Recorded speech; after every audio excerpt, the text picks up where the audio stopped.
शनिवार के। अरे आज लखराव पोखरा का मेला है पगली। मेला जात हुआ तो पहले ना बतावे के।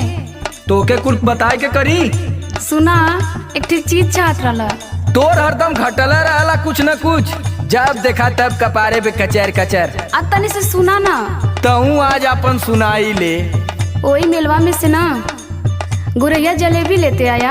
अरे गुरैया जिलेबी लेबी न देवी, गुरैया जिलेबी। अभी ये कुल कहबा हम जानत रहनी, लेकिन तब वो मन कैला कह देनी। सुना सुनावा।